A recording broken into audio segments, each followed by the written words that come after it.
Anthony Albanese inherited a government that was smaller than before the pandemic, one as small as back in the mid-2000s. But in just 2 years, he grew government to its largest in 40 years outside the pandemic. And in each of the 2 subsequent years, he grew it even larger. Big government is at the root of our problems right now. Problems that will not be solved without addressing their root cause.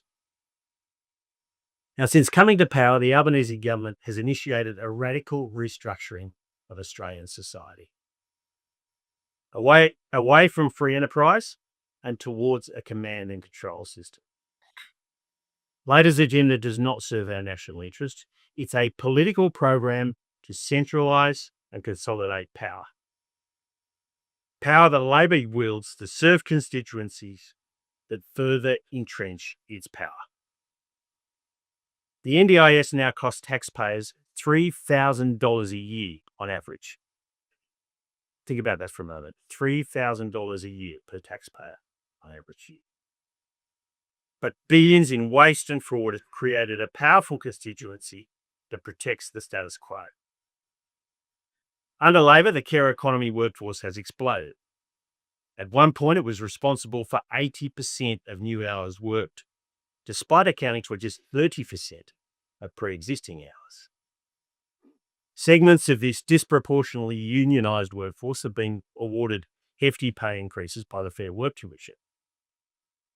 Now, Labor has backed that with billions of dollars of additional taxpayer funds. Naturally, Australians expect and deserve the highest quality services. The workers providing these services expect and deserve to be well paid. No reasonable person could deny this. But even Labor, in its belated commitment to rein in the NDIS, has admitted that the trajectory is unsustainable, absolutely unsustainable.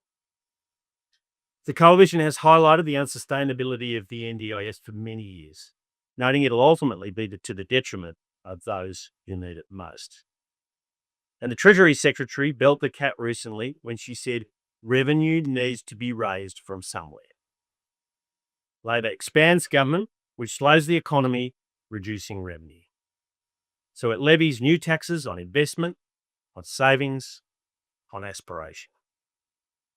And this slows the economy further, reducing revenue further still. Which taxes will Labor raise next? It's the question so many Australians are asking. The truth is that Labor has put our economy into a death loop. A problem arises, government steps in, gets bigger, and spends big. Spending fuels inflation. Prices rise, household budgets shrink, and costs for businesses go up. Confidence erodes, and investment falls.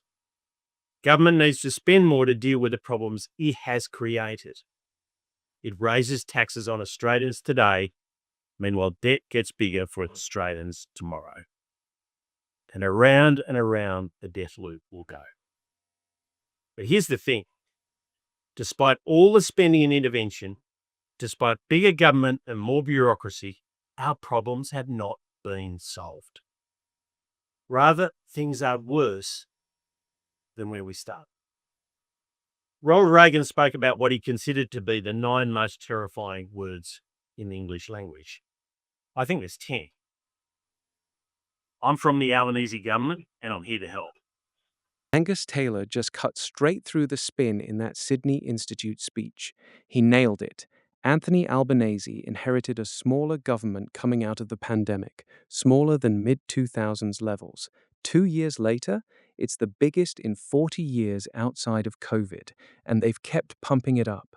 Big government isn't fixing things. It's the root of the mess. Taylor's right.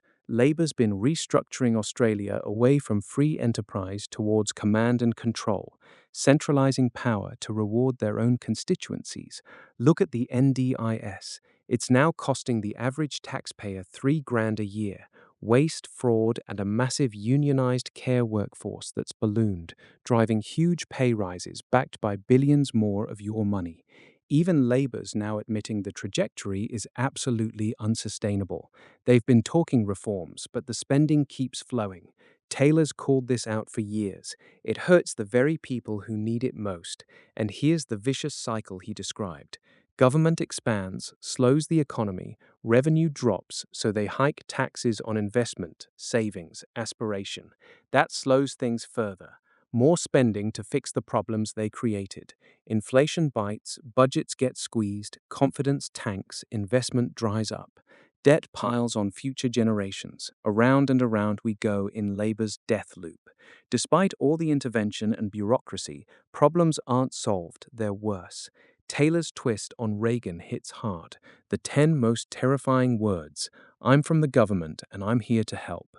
Australians are feeling it in their wallets every day. Higher costs, slower growth, living standards taking a hit. Taylor's laying out why this big government experiment is failing and what needs to change. No more fairy tales. Time for accountability and getting back to what actually works.